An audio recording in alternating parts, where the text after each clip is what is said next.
Hello friends, myself Mahesh Kello. Currently I am pursuing MSc Nursing from All India Institute of Medical Sciences, Jodhpur, and today we will discuss regarding the psychiatry. So psychiatry को जानने के लिए सबसे पहले हमें जिन चीज़ों का एक तरह से किसी भी सब्जेक्ट में जाने से पहले हमें सबसे पहले नॉर्मल थिंग्स और नॉर्मल चीज़ों का ज्ञान होना बहुत जरूरी है। तो सबसे पहले बात करते हैं हेल्थ की। What is health?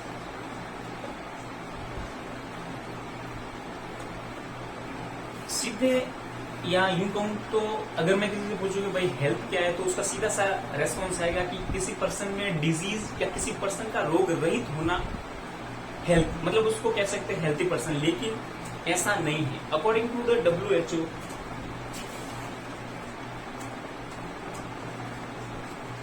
Health is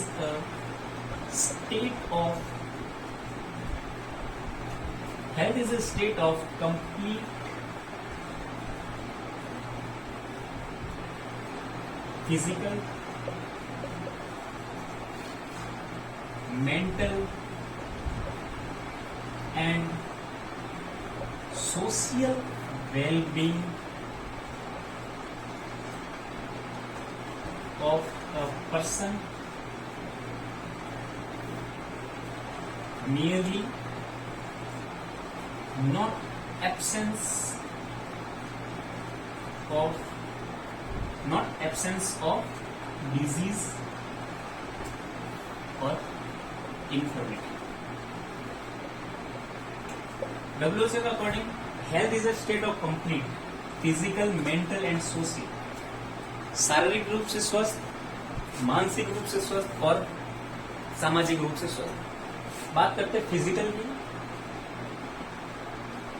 person according to the shape and size and किसी प्रकार की शारीरिक रूप से कोई बीमारी नहीं होनी चाहिए, मेंटल रूप से, मानसिक रूप से स्वस्थ होना चाहिए।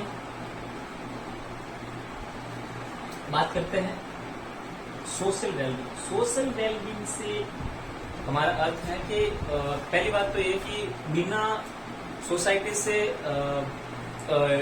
इंट्रोड्यूस हुए या बिना सोसाइटी और कम्युनिटी के पार्टिसिपेंट्स, बिना सोसाइटी और कम्युनिटी पार्टिसिपेंट से कोई भी बंदा या कोई भी इंडिविजुअल अपनी लाइफ में प्रोग्रेस नहीं कर सकता। तो सोशल वेलबींग किसी पर्सन का होना बहुत जरूरी है। सोशल वेलबींग का सीधा सा अर्थ है यहाँ पे उस आदमी का सोशलाइजेशन एकदम एप्रोप्रिएट होना चाहिए।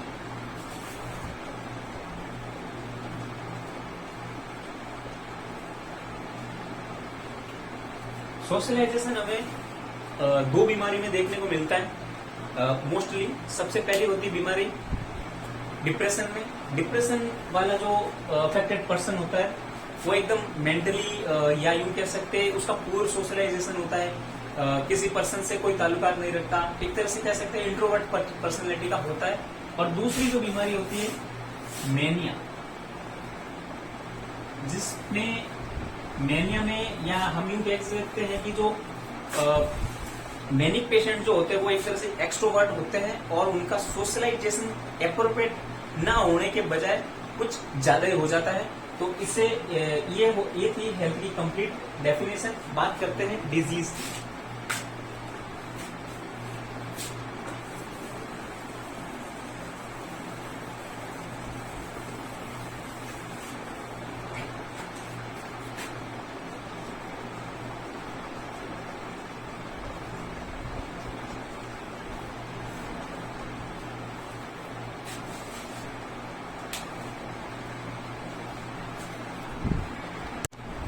हेल्थ के बाद में बात करते हैं डिजीज की।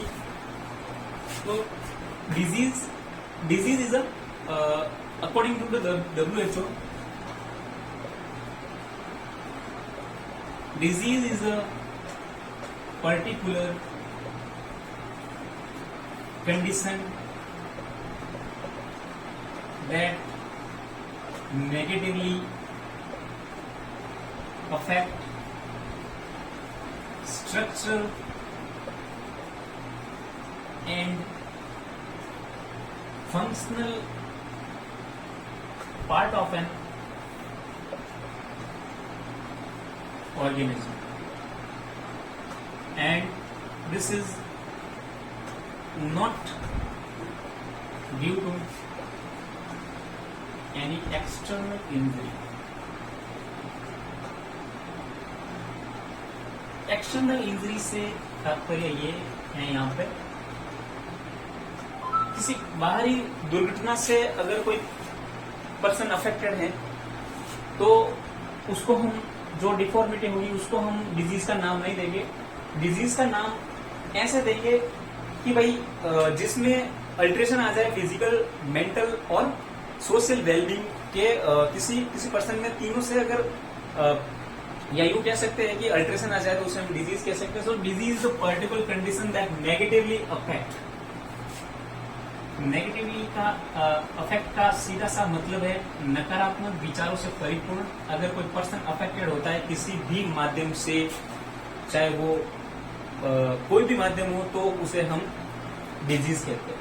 और जो कि अपने स्ट्रक्चरल एंड फंक्शनल पार्ट, शरीर में किसी ऑर्गन की डिफॉर्मिटी हो गई और ऑर्गन सही तरीके से काम नहीं कर रहा है, उसके स्ट्रक्चर में अल्ट्रेशन आ गया, तो इसको हम कहेंगे negatively affect structural part. And functional part, अगर फंक्शन सही नहीं कर रहा है कोई ऑर्गन तो हम उसे कहेंगे फंक्शनल पार्ट सही नहीं कर रहा काम, तो उसे हम कहेंगे डिजीज. तो ये थी डिजीज की परिभाषा. Next we are going to discuss what is mental health. Health और डिजीज के पढ़ने के बाद में हम पढ़ेंगे mental health.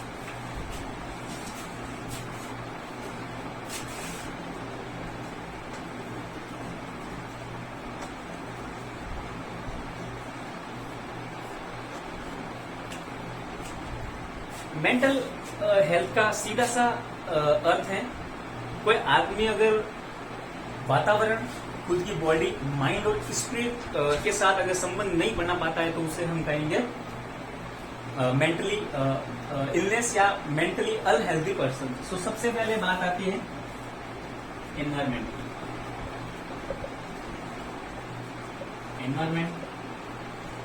Next is the body, mind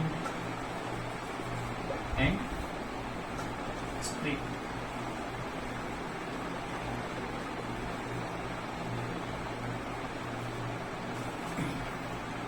mind, अब बात आती है माइंड की. किसी आदमी में अगर कहो कि भाई इस पर्टिकुलर पर्सन में मुझे माइंड ढूंढ के दो, तो कोई पर्सन मुझे माइंड ढूंढ के नहीं देता. कारण ये है कि माइंड जैसी एक mind is just like a abstract component, एक काल्पनिक विषय जिसे ना तो कोई देख पाया है. लेकिन माइंड, किसी भी पर्सन का माइंड उसके इमोशन, थॉट और उसकी जो एक तरह से कह सकते हैं उसके अफेक्ट से हम पता लगा सकते हैं, तो वो होता है mind. So mind is a abstract component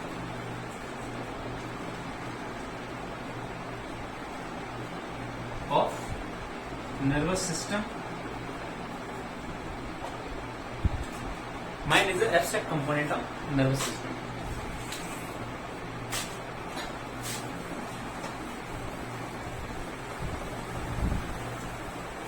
यहाँ एक टर्म है साइकेट्री. बहुत ही एक मेजर जो या एक कह सकते हैं कि एक डिफरेंस है साइकेट्रिक और मेंटल हेल्थ नर्सिंग में. तो सबसे पहले साइकेट्रिक की definition. So the psychiatric is branch of medicine. Psychiatric is a branch of medicine in which diagnosis, treatment and prevention of mental illness.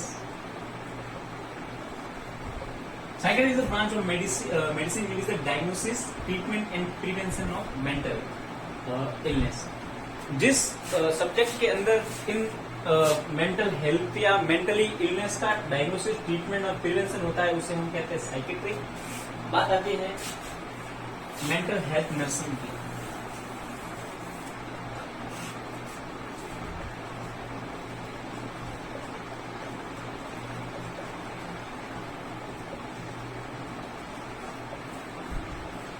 Mental health nursing किसी भी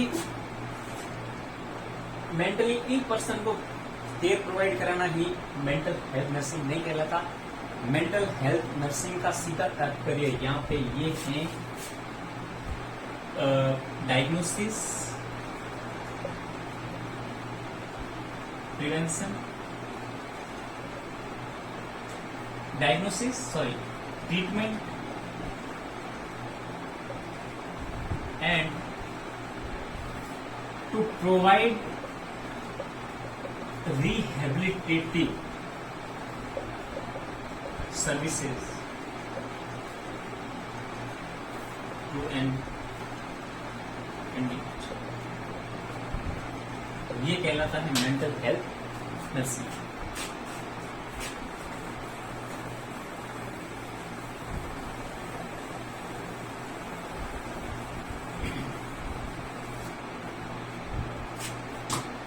अब हम बात करेंगे एक मेंटली हेल्दी पर्सन और अनहेल्दी पर्सन, ये आप कह सकते हैं मेंटली इल पर्सन में कौन कौन से कैरेक्टरिस्टिक्स होते हैं। तो सबसे पहले मैं यहाँ पे मेंटल हेल्थ लिख रहा हूं,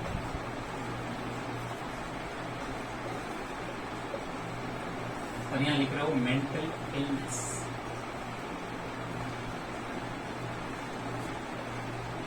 एक इंडिविजुअल का एग्जांपल लेके सारी चीजें समझेंगे। सबसे पहले बात तो मेंटल जो हेल्दी पर्सन होगा वो होगा ओरिएंटेड होगा, कॉन्शियस होगा,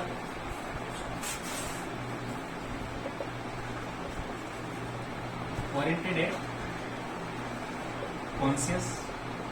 नेक्स्ट कोई मेंटली इल पर्सन है in the comparison of mentally healthy person, वो पर्सन एक तरह से कह सकते हैं कि ओरिएंटेड और कॉन्शियस नहीं होगा, और पर्सन की सेल्फ जो रियलाइजेशन है उसको खुद का पता होगा, और जो मेंटली इल पर्सन होगा उसको सेल्फ रियलाइजेशन नहीं होगा।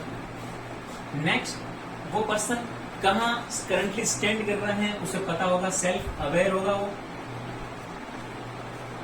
और ये पर्सन है जो सेल्फ अवेयर नहीं होगा।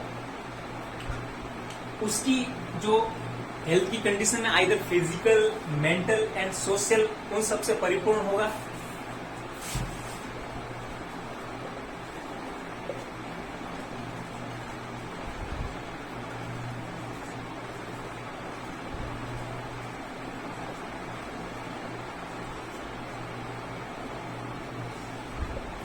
और ये जो पर्सन होगा, जो ये सारे कैरेक्टरिस्टिक्स हैं उनमें से तीनों में से किसी एक में अल्टरेशन देखने को मिलेगा। तो ये था मेंटली हेल्दी पर्सन और मेंटली इल पर्सन में छोटा सा comparison.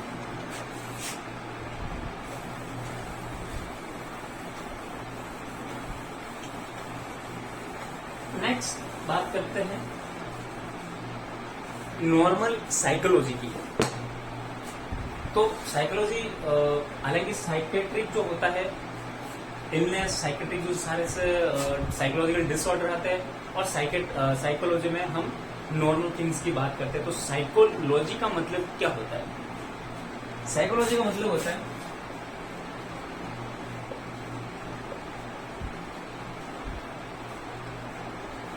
Study of human behaviour. Study of human behaviour मानव व्यवहार से संबंधित जितनी भी स्टडीज होती है उसे हम साइकोलॉजी कहते हैं। अब साइकोलॉजी में कुछ टर्म्स हैं जो हम डिस्कस करेंगे, जैसे कि सबसे पहले होता है ओरिएंटेशन।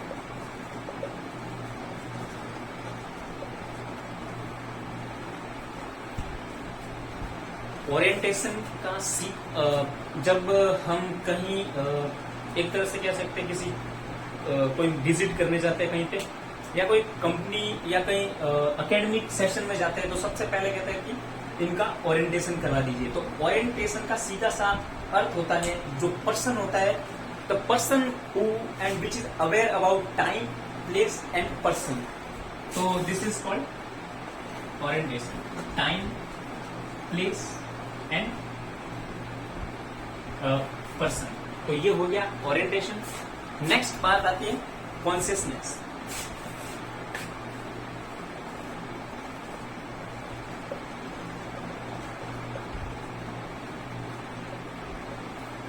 अब कॉन्शियसनेस किसे कहेंगे? कॉन्शियसनेस का हिंदी में अर्थ होता है चेतन. चेतन, जिसको चेतन अवस्था बोलते हैं कि the person is very conscious toward the particular thing.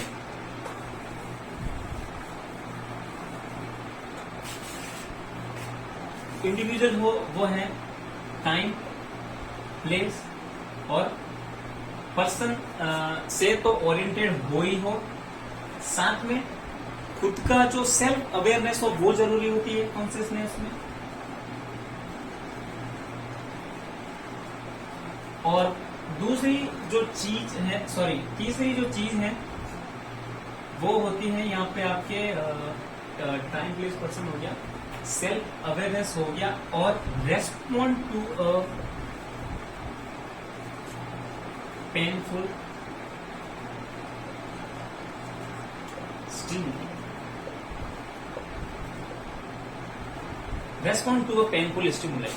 कोई भी पेनफुल स्टिमुलस उसको प्रोवाइड कराएंगे तो पर्सन का रेस्पॉन्स बहुत जरूरी है. तो ये हो गया कॉन्शियसनेस.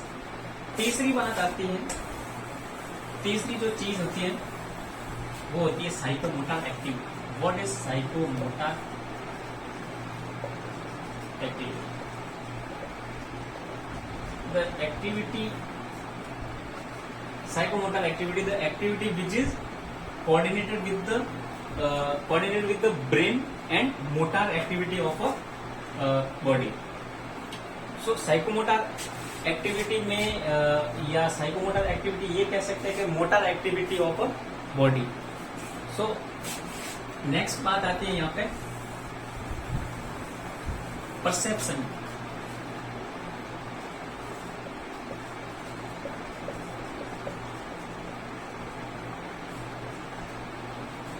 परसेप्शन हमने कई बार सुना होगा कि भाई मेरा परसेप्शन ये कहता है कि वो आदमी मेरी नजर में सही नहीं है.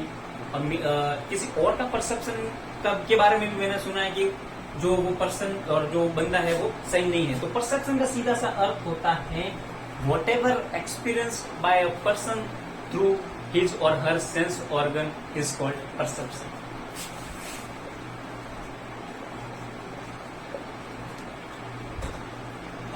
तो परसेप्शन, यहाँ पे परसेप्शन के भी अलग अलग टाइप्स होते हैं.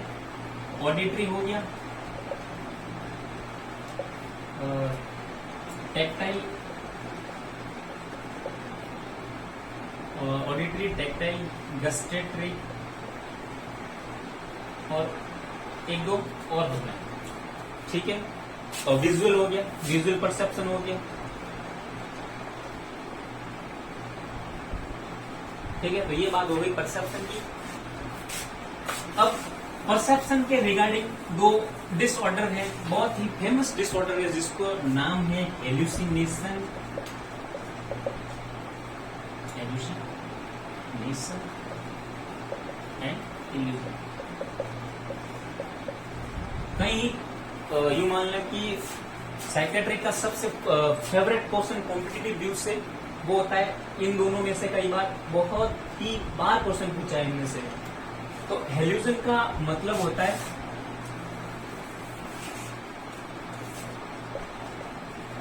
false perception in the absence of actual stimuli. कोई चीज वहां रखी नहीं है और मैं उसे परसीव कर रहा हूं, तो ये क्या कहलाएगा? हेल्यूसिनेशन. नेक्स्ट बात करते हैं इल्यूजन की.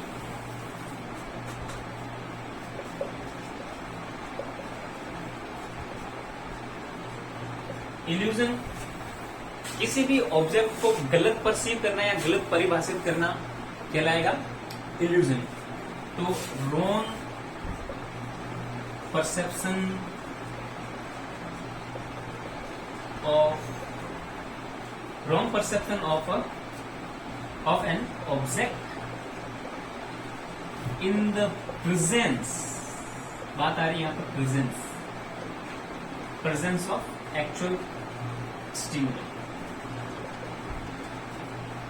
सीधा सा तात्पर्य है ऑब्जेक्ट की उपस्थिति में उस ऑब्जेक्ट को गलत परसीव करना, जैसे कि अंधेरे में रस्सी पड़ी है और उसको मैं सांप समझ लूंगा, तो ये मेरा एक तरह से कहेंगे कि इल्यूजन है। और बात करते हैं परछाई को भूत समझ लेना, वो भी एक तरह का इल्यूजन है। नेक्स्ट, परसेप्शन के बाद पांचवी चीज का बात करते हैं,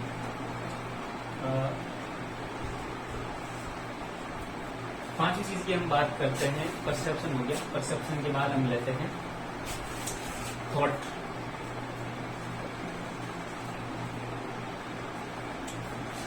थॉट की अगर बात करें तो थॉट क्या होता है? थॉट होता है किसी भी पर्सन के सोचने की क्षमता, या यूं कह सकते हैं through the mental process a person what ever things, this is called thought.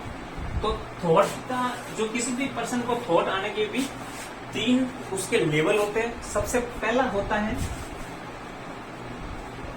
Formation level, progression level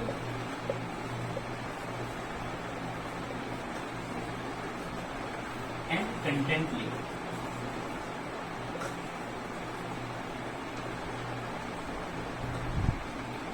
formation level किसे कहेंगे? जब किसी पर्सन के माइंड में एक आइडिया आया और उस पर्सन ने फॉर्मुलेट किया कि भाई ये जो चीज है वो मेरे अकॉर्डिंग ये है, तो ये उसका हो गया फॉर्मेशन लेवल।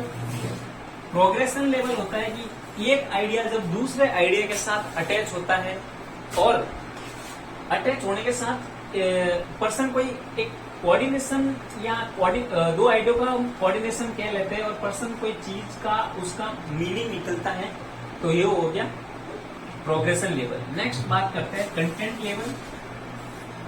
आइडियाज आ गए, मीनिंग निकल गया, तो और आइडियाज आ गए, मीनिंग निकल गया उस पर्टिकुलर थॉट का, तो जो बिलीफ है, एक्सपीरियंस है उस पर्सन के particular toward a particular thought.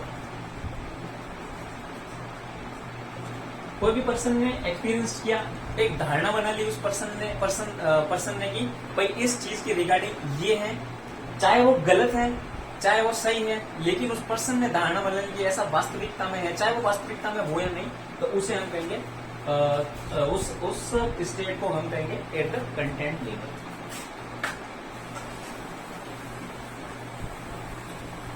Thought से रिलेटेड एक टर्म है, बात करते हैं डिल्यूजन की। तो डिल्यूजन का सीधा सा अर्थ होता है फॉल्स अनसेक्टेबल बिलीफ।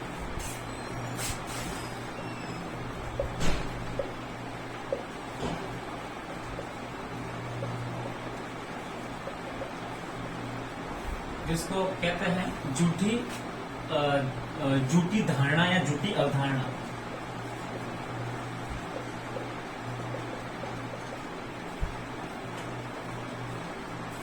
जो डिल्यूजन जो होता है वो थॉट का एक डिसऑर्डर होता है at the content level. Content level का इसलिए कहते हैं क्योंकि जो पर्सन के माइंड में है, इमेजिनेशन भी हो गया, कोऑर्डिनेशन भी हो गया, और साथ साथ में एक उसने बिलीव और एक एक्सपीरियंस कर लिया किसी चीज के बारे में। तो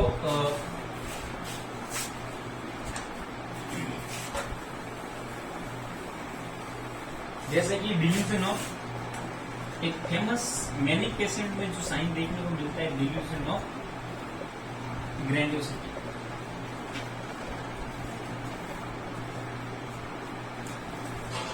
और डिप्रेशन के पेशेंट में साइन देखने को मिलता है डिल्यूजन ऑफ परसिक्यूशन। हमेशा उसको किसी न किसी चीज का शक होगा, भाई पर्टिकुलर पर्सन ने मेरे हर चीज से उसको शक ही होता जाएगा, तो होता है डिल्यूजन ऑफ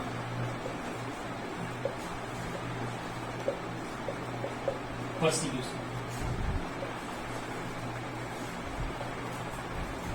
ठीक है, बात करते हैं अब emotion.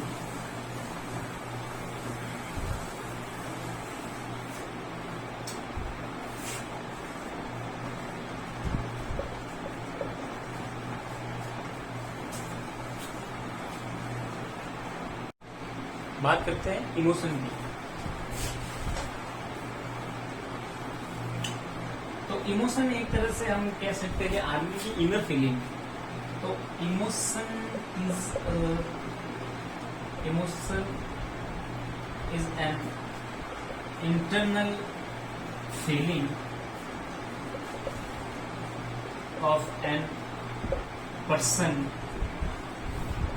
Which is expressed by facial expression, gesture, posture, volume, tone and pressure of speech। Emotion का सीधा सा तात्पर्य होता है कि एक आदमी की आंतरिक अनुभूति या आंतरिक फीलिंग जो कि आदमी एक्सप्रेस करता है थ्रू द फेशियल एक्सप्रेशन। किसी भी पर्सन की फेशियल एक्सप्रेशन को देखकर पर्टिकुलर पर्सन का हम आइडिया या कह सकते हैं अंदाजा लगा सकते हैं कि पर्सन का इमोशन फिलहाल कैसा है। गेस्चर और पोस्चर, तरह तरह की जो आकृतियां बना लेता है उसका पोस्चर देख के भी पता लग सकता है। और वॉल्यूम, टोन, उस पर्सन की आवाज कैसी है, उस पर्सन की आवाज में कितनी टोन है और उस पर्सन की आवाज में प्रेशर यानी कि दबाव वो बोल रहा है कितनी फ्रिक्वेंटली बोल रहा है या कुछ टाइम लेके बोल रहा है। तो इस सारी चीजों को अगर मिला के देखा जाए तो emotion is an internal feeling of an person which is expressed by facial expression, gesture, posture, volume, tone and pressure of a speech.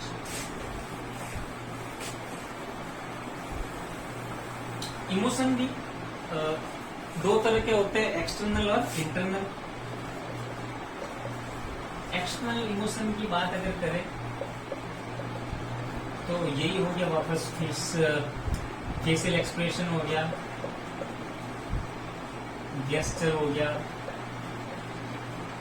Posture हो गया। ठीक है, बात करें हम इंटरनल की तो वाइटल साइंस हो गए, अपेटाइट हो गई और नेक्स्ट आएगा स्लीप। यहां तक इमोशन क्लियर हो गया।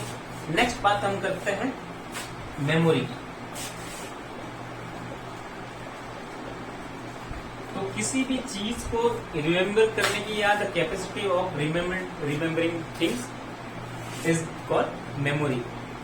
तो किसी भी चीज को गहन करने की या रिमेम्बर करने की क्षमता या कैपेसिटी होती है उससे हम मेमोरी कहते हैं। मेमोरी के भी अलग अलग टाइप्स होते हैं, short term, long term, immediate. इन सारी चीजों के बाद हम आगे स्टडी करेंगे। नेक्स्ट बात आती है मेमोरी के बाद में इनसाइट।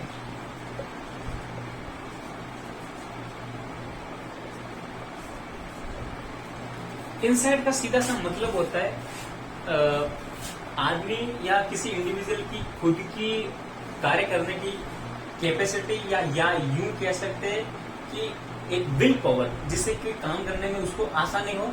तो एक मेंटल हेल्थी पर्सन के लिए पर्टिकुलर जो बोलते हैं हम इनसाइट का होना बहुत जरूरी है। नेक्स्ट बात आती है जजमेंट।